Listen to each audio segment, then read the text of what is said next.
we have three different groupings rather, of sexually transmitted infections. We have viral, which your body's immune system fights off.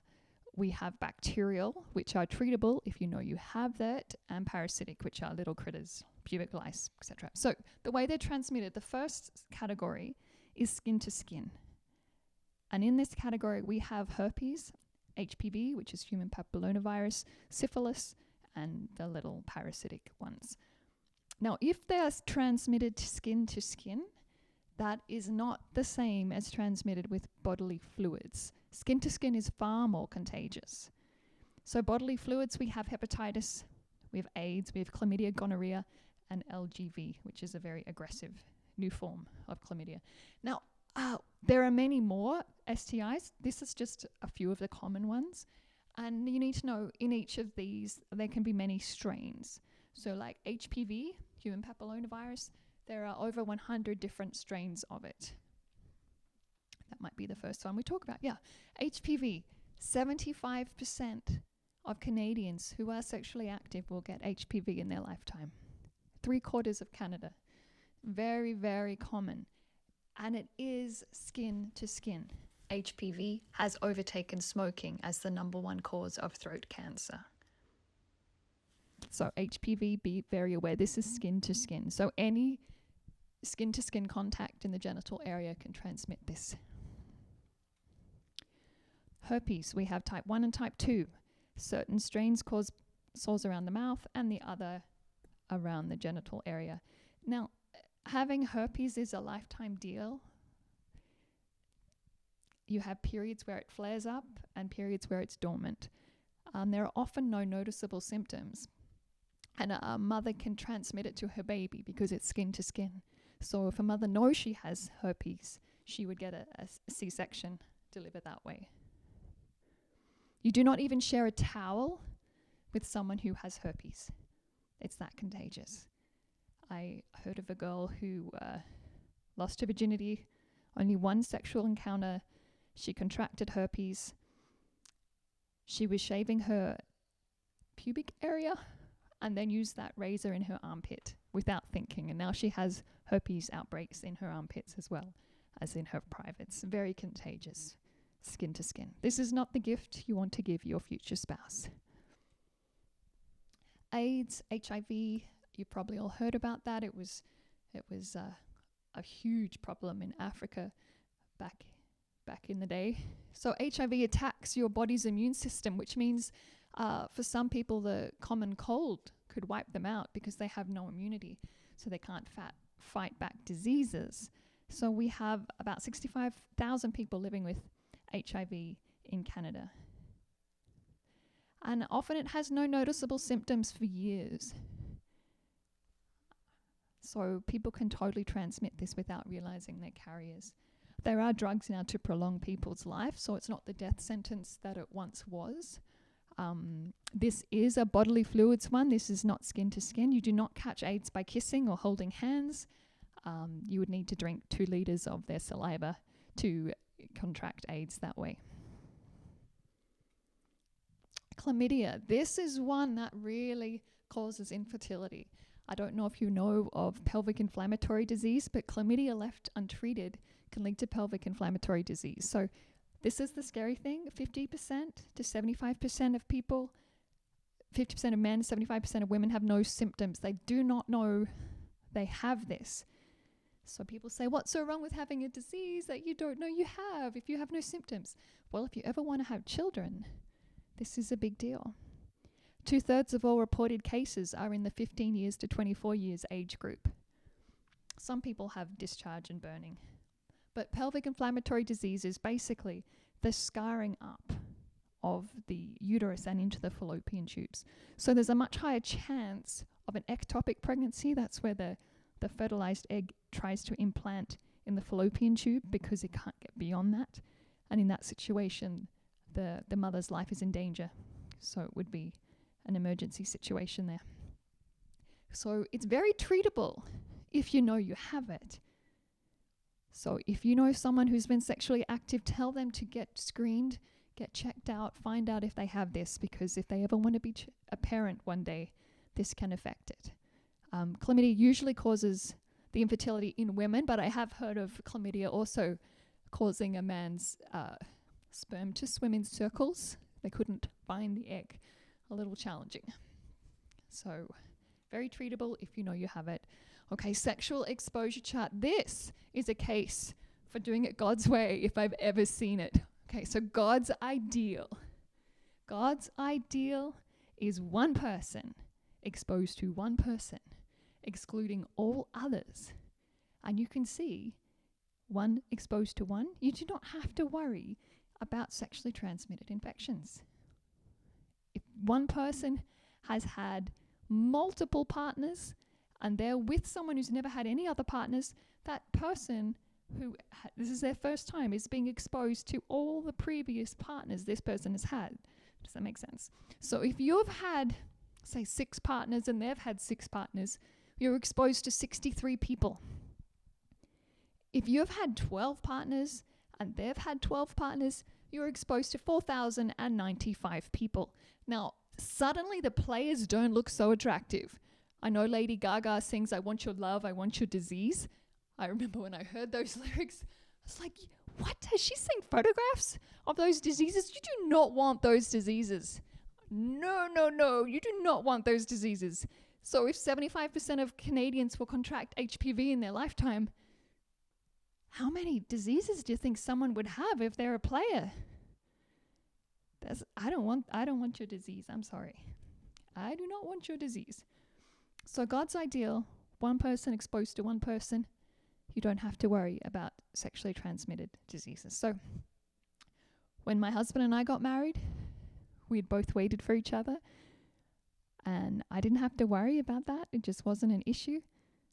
It was such a blessing to not have to deal with any of that stuff. And for many people, that's not their story. They have to deal with their past, right? There's consequence. And I've even heard of one man, he rang up the radio and he was grieving. He was really crying hard about it, that he knew that he'd had herpes, but he'd been really careful not to be intimate with his wife when he had any flare-ups. So she didn't know she had it because she didn't have any symptoms. And when she had her baby girl, she ended up with herpes head to toe, all over her little fingers. She's got these blisters that come and go. And he just cries saying, "I did this to my baby," because he played the field when he was at university and he contracted some things. And then he's passed it on to his children. Well, to his daughter, I should say. Really, really hard consequences. I'm really grateful I don't have to deal with those things. I have a question for you. Are condoms always safe? Or condoms, as you say here in Canada. Are they always safe? You guys probably know the answers here. If used perfectly, like in a lab setting, it's 98% effective. But typical use, this is what is written on the box. 13 women out of 100 will be pregnant in a year using this as their contraception. So 87% effective. So do not think just because people are using a barrier that they will not get pregnant. There is a risk. And children are a blessing in the right context. Also, failure to protect pregnancy is also failure to protect the bodily fluids, STIs. This does not protect you against any skin-to-skin STI because it doesn't cover everything. Be very aware of that. And even if this does work, there isn't a barrier for your emotions and your heart. So people can still get consequences even if they're not the physical type. Which leads to emotional pain and a broken heart. You know, there's feeling regrets, feeling depressed, breaking up a bond, feeling used, hurting your reputation. These are some of the emotional consequences. I have here a little screenshot of people breaking up. This is not classy. Do not break up this way, guys. What is a healthy dating relationship? Can you see here this triangle is balanced? Looks good. What's the continuum here? If you could go as far as you can with someone emotionally, it could lead to love and marriage. Good. What about physical? What's the furthest you can go with someone physically? We have sex at the top here. Unfortunately, what you see in hookup culture today is this. People don't know each other and they jump into bed together. She doesn't know him enough to have him, say, look after her dog for the week, yet she's giving him her body. That is not healthy. This is so not healthy. The ideal is to only go as far physically as you know someone emotionally. So at this point, perhaps holding hands would be appropriate. If you know someone emotionally well enough to trust them, yeah, I could hold hands with this person. That is balanced. That is better. Can you see that? So after the commitment comes the sex. After the covenant of marriage, that's where God has designed it. I like to use the analogy of fire. Fire in my fireplace is a good thing. It warms the household. It looks pretty. Take that same fire, put it in the middle of my living room floor. What's going to happen?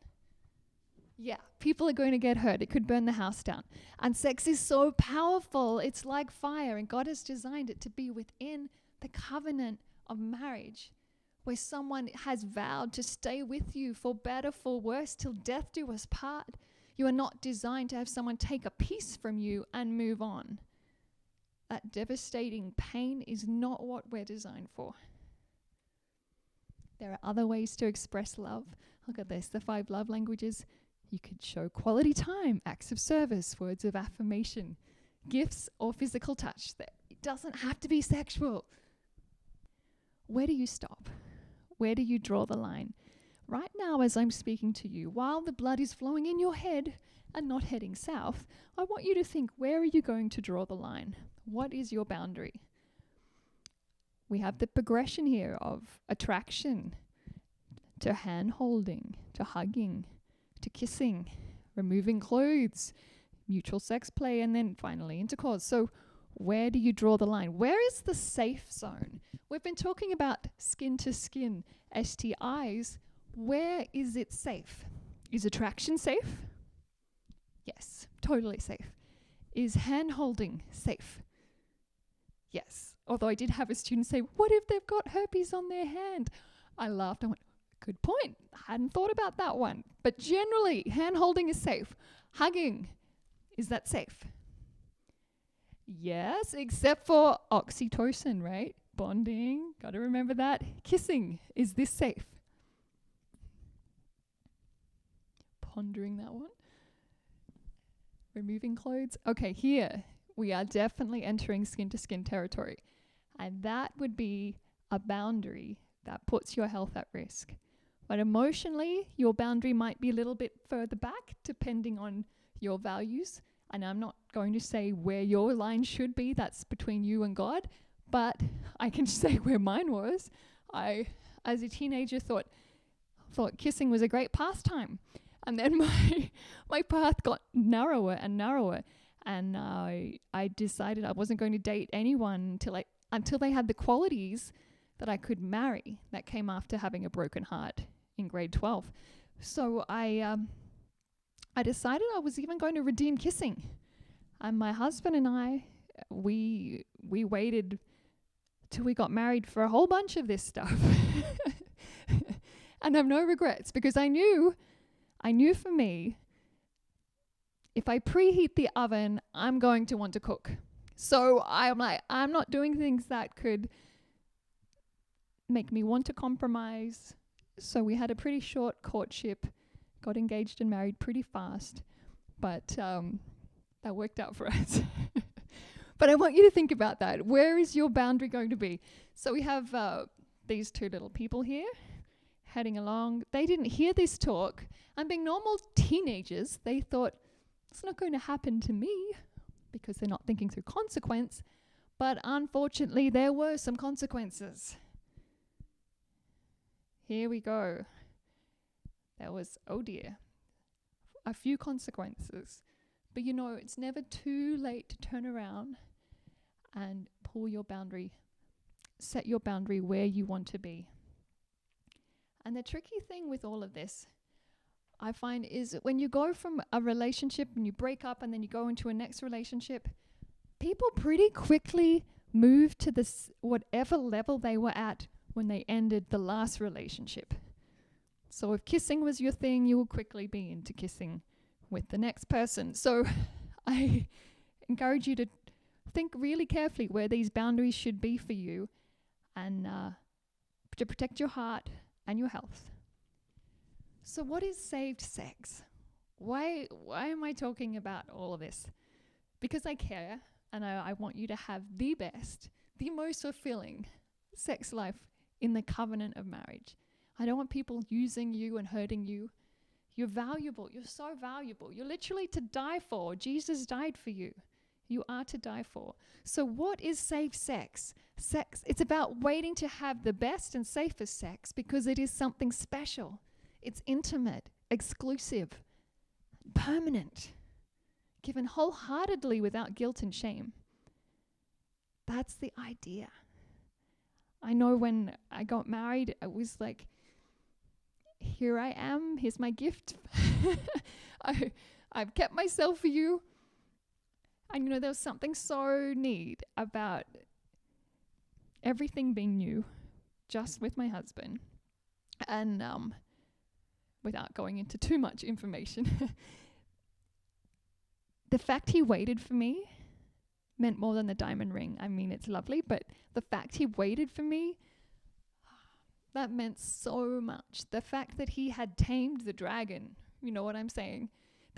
That he was such a man that he had self-control, that he's like, no, out of love for my future wife and love for God, I'm not doing that until I'm married.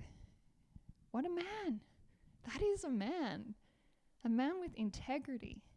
And it blessed our marriage so much. He'd go away on business trips to Germany for 4 days, and I didn't have to worry about him picking up some woman at a bar because he proved his faithfulness before he even knew me.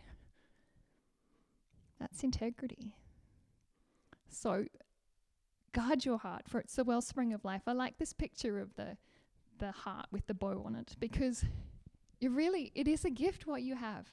And even if you have not kept your gift for your future spouse, your life has no less value. Your gift has no less value. Been there, done that. You can always turn around and start over. It's never too late. You can rewrap your gift. Have you ever heard of secondary virginity? Have you ever heard of being a born-again virgin? Where people say, hey, I've done this stuff in my past and it hasn't worked out for me. And from now on, I'm going to honor God with my body and give that gift to my future spouse. That is amazing. It is, and I I love the statistics. The statistics for those who were virgins when they got married and those who waited, even though they've had a past. It's called secondary virginity. Those two categories have such a low divorce rate. There is something in this. There is something when a couple decide to love God and respect each other and not say, I want you to put your health on your line to satisfy my momentary need, but I want to honor God and I want to love you and show you my love through self-control. There is a blessing on that marriage. So even if you've had a history, one of my friends when I was 14 was drunk at a party and someone took advantage of her, and I did not have the wisdom at 14 to say, just because that happened to you, that doesn't have to dictate your future. Just because that happened, that doesn't devalue you. If I had $100 bill here and I crushed it up and stood on it and stepped on it and picked it up, who would want that $100 bill? Hey, I would. It's still $100. You get what I'm saying? Your value is not diminished by what you've had done to you and the decisions you've made. That doesn't take away your value. You are still a son and daughter made in the image of God, that Jesus saw such a value on you that he died for you. You are to die for. You are to die for. You are so precious to him. And God has these boundaries around sexuality, not to be some cosmic killjoy in the sky, but because he loves you. Because he loves you. And he knows how his design works best. And it's not in hookup culture. It's in covenant love. And he wants children born into a covenant, a blood covenant between a man and a woman. That's what the hymen's for. If you don't know what that is, I won't go into it. But I'm going to quote to you some statistics that I learned from Indiana University. This is crazy. Indiana University asked men over the course of their lifetime, and these were older men. They asked, "How great has your sex life been?" And the men with one lifetime partner reported the highest levels of satisfaction. And the men who'd had the most partners reported the least levels of satisfaction. Is that surprising to you? God's design works. And you know, there's something really neat. I've been married for 18 years. Really neat knowing I'm never going to be compared to anyone else. He's never going to be compared to anyone else. He's always 10 out of 10 in my book. I don't have memories that haunt me. I don't have flashbacks that haunt me. But if you do, go to God. Have him wash you clean. Have him make you white as snow. Have him cleanse you from all unrighteousness, because his blood purifies us from all unrighteousness. And there is no sin too great for him. He's paid for it all. He's paid for it all, every single thing. And you know, your history does not have to determine your future. And purity is not just about the history of your body, it's a direction of the heart. You get to choose how you live. And I chose to honor God with my body, and I have been rewarded for that. But I want to place value on you. If no one has told you that you have a gift worth waiting for and a gift worth giving, I'm here to tell you that today. You can rewrap your gift. You can say, I'm putting these boundaries around my body out of not just self-protection, but love for my future spouse. Amen. If we confess our sins, he is faithful and just and will forgive us. Cleanse us from all unrighteousness. If anyone is in Christ, he is a new creation. Old things have passed away. Behold, all things have been made new. I will forgive their wickedness, and I will remember their sin no more. God is so good. God is so good. I want you to know you are wonderfully made. You are fearfully and wonderfully made. And if you have a gift of singleness, some people literally have a gift of singleness.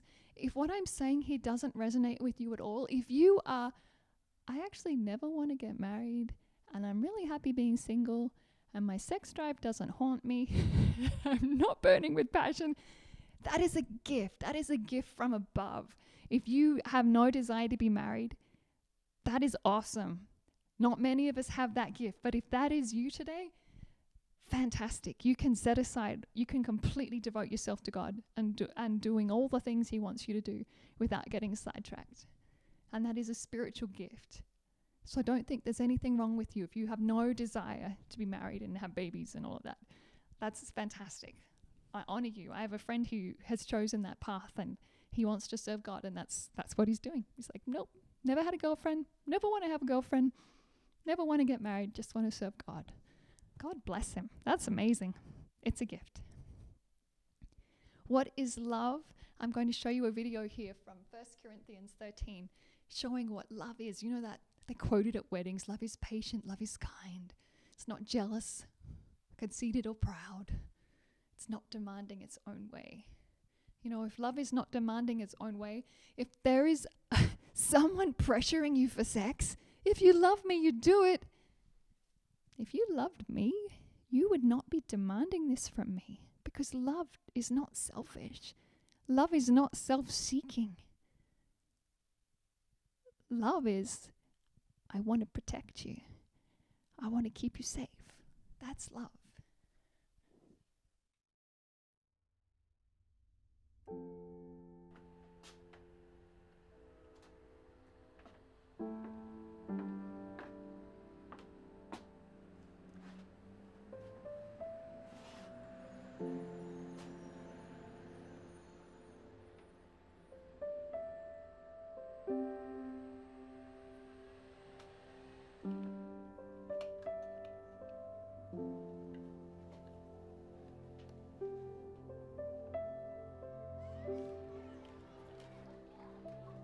Man, he's giving you a lot of those notes. Yeah, I think it's cute.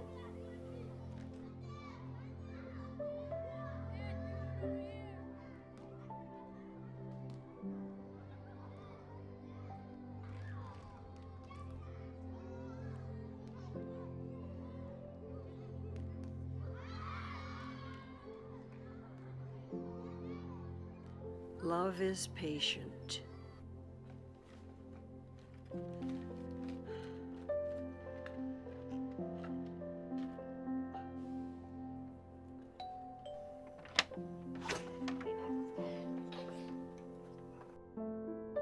Love is kind.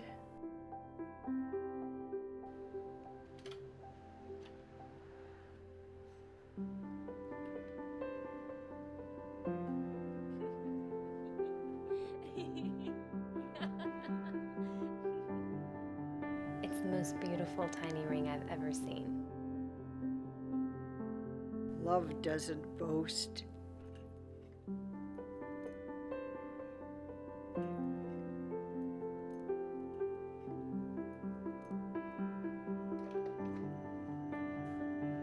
It's not much.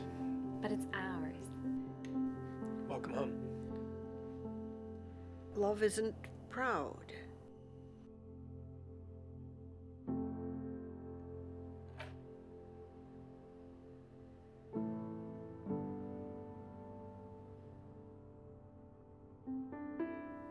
I'm sorry.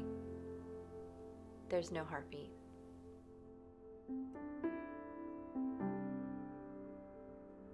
Love protects.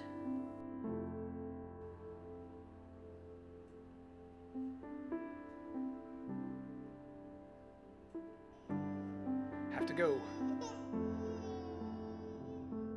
Have a nice quiet day at work, hon. Love doesn't envy. Finally, you and me.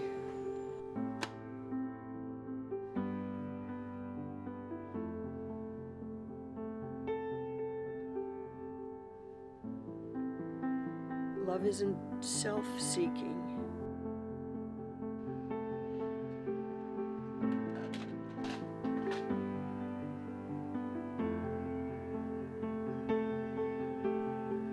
What time are you coming home?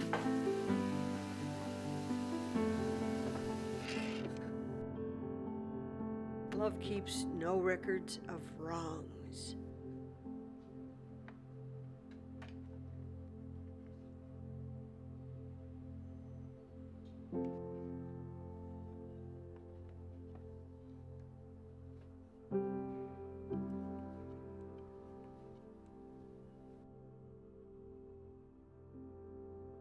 Love always trusts and always hopes.